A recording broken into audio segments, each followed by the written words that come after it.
What's going on, Port fans? Welcome back to another video on the channel, and today we're going to be reviewing Port Adelaide versus Richmond. Happened yesterday at the Adelaide Oval, and Port Adelaide got the job done by 72 points in a pretty one-sided, pretty average affair, to be honest. And by average, I mean Richmond's performance. Port Adelaide were exceptional for 3 quarters, and it was a fantastic day at the Adelaide Oval in front of 37,000 Port fans. It was an amazing day, and a day to recognise members.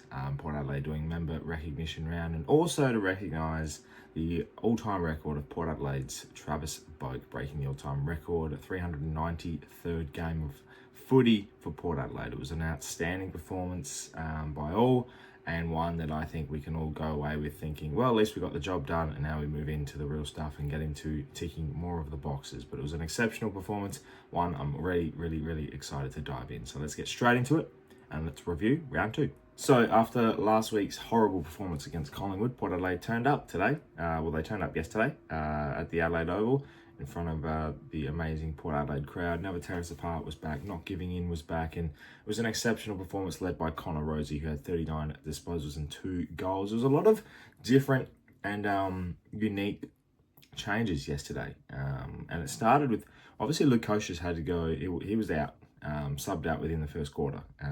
His first contest, he had a bit of a knee complaint apparently, so he got subbed out, which was not good. So our forward structure had to change drastically, which meant we had to lower the eyes, and it was a lot of different play. It was almost we broke through quite a lot of Richmond's defensive zone, which was very good, very pleasing. But at the same time, it was a little concerning because I don't think we knew we had a set direction, and that was the disappointing thing. I think the beauty of what made it work well for Port Adelaide is their disposal efficiency. They went at 82% yesterday in the game. There was a lot of chip mark going on, especially late in quarters. There was a lot of breakaway speed. Handball game was a little bit strong, and I thought that was a little bit top heavy in certain times, and it worked because it was against a younger, more inexperienced side. But when it comes to the big time clubs, that's not going to work at all.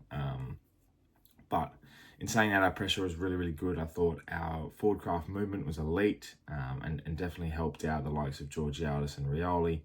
It definitely helped out, having more. Horne-Francis spent a little bit more time forward as well, which was, quite interesting. I thought he'd get a run through the midfield, but instead, and this is the thing I noticed that I thought was quite weird, and the change that Port Adelaide did was they rotated Rioli and Richards through the midfield. They were almost their own rotation on certain occasions, which baffled me quite a bit, but it worked. I thought Rioli's pressure inside the middle was awesome. I thought Richards, his movement up the ground and his ability to hit targets, but also get his own footy and really work his way into the game well, was very nice. And his hands and his skills are fantastic. So I thought his game was fantastic for Richards, and led by Connor Rosie, as I said. I thought Jackson Mead's game was very good. He was the one that stood out a little bit more. He was the one that they almost couldn't tackle. His hips were very good. I thought his pressure and his movement around the game was fantastic. And he had 30 disposals, which was a career high for him. And then that was just outstanding performance. I thought Jace Burgoyne on the wing he had 100% time on ground, Jace Burgoyne, which very much just looked. I didn't even, actually, to be fair, I noticed him every single moment. He was always at every contest. He was deep inside defensive 50. He was deep inside attacking 50. He got himself 2 goals, which was awesome. And yeah, he was fantastic, I thought, and really worked his way well. And what worked for everyone across the park was, I talk about ball movement and going inside 50. Our efficiency inside 50 was almost 60%, which for us, that's crucial, because if we're going inside 50, we went in 56 times yesterday, and we're scoring in 29, 30. Our scoring shots were well up, and a couple of our goals came from outside 50, Kane Farrell and Logan Evans. So it's very it wasn't as concerning as it was last week, but this week it was a lot more better. We could see what we wanted to do, and I've got the stats up in front of me here. The only thing I was a little bit concerned about, I think, was the lack of no butters, and again, I think it does affect us a little bit, is clearance work. And we did win the clearances last week against Collingwood, but we lost this week 40-36, and I think that was because we're too inside. Like when we get to a contest, we're always there's never anyone watching the defensive side, and it always a bit concerning because I know we're pretty much a tap and go type of midfield, but you know, with all of that happening at the same time, we were able to clean up any mess that happened. Centre clearances, yeah, we got smashed 18-10. But stoppage clearances we made up for at 26-22. So make of it of what you will. It was pretty even in terms of hit outs. I thought Jordan Sweet's game, his movement around the ground is exactly what we want from a ruckman. We haven't had it for years. Lysette couldn't quite pull it off. Paddy Ryder was the last one I think we had, but his movement and his ability to get the ground ball, and Jordan Sweet's pressure, and he's just there. And he's a very good attribute for Port Adelaide, and definitely deserves all the recognition because his game was outstanding. And yeah, I'm just very pleased with his performance. And I'll say Georgiadis as well was elite. His movement up the ground was very, very good. He looked fantastic. He had a 4-goal game, which was fantastic. And I look at one other person that had a game that I knew he had in him, and I'm glad he got it in the end. It was Sam Powell-Pepper. His performance yesterday, he had 16 touches, 3 goals, 2.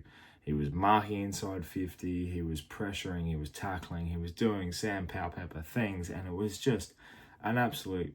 It was vintage, and it was sensational to watch. And you know, I'm very, very pleased with Powell-Pepper's performance, and you know, his goal from the O'Connell Bakery. That's how far deep he was in that pocket, because he was phenomenal, and that goal was sensational. I lost my mind. So yeah, it was awesome, and very, very proud of the boys' performance overall. There were so many standout performances yesterday, and yeah, and I'm just happy Joe Berry got his first goal as well. And speaking of youngsters, Christian Moraes, for him to come in, be a sub, and then have to play pretty much a full game, his work around the contest was fantastic. I thought his pace was elite. His skills were fantastic too. So a lot to look forward to for Christian going forward, and I think he keeps his spot next week, especially after a performance like that. And one other thing I just wanted to say as well in performances, and I know I'm going through this quite a lot, but Lachie Jones took 2 intercept marks over his head, and I was very proud of himself. I was very proud of him, and he should be proud of himself because pressure he was put under last week, and you know, there was a lot for calling his head, and I will put my hand up. I said I thought Lachie Jones should have been dropped.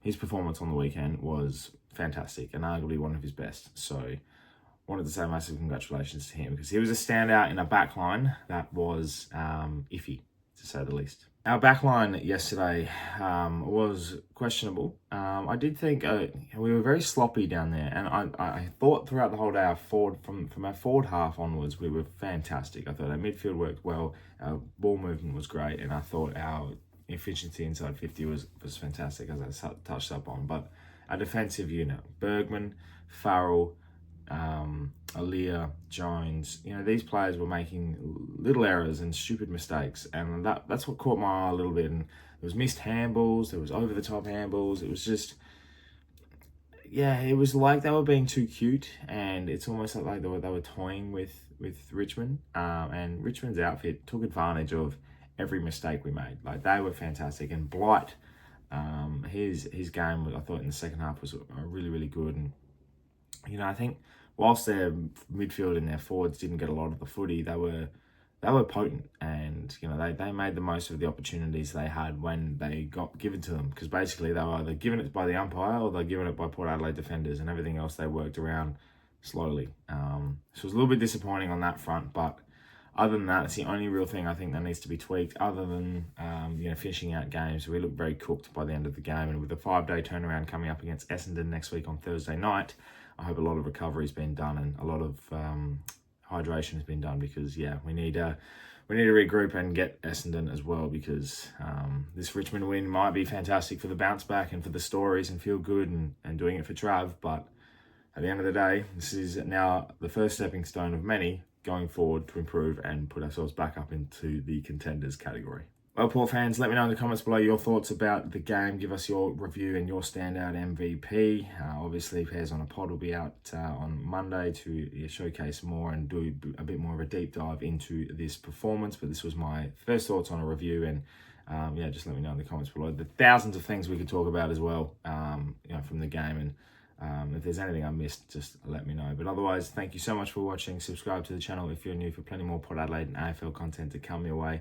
Thank you for watching. My name's Anthony, and as always, count the pair.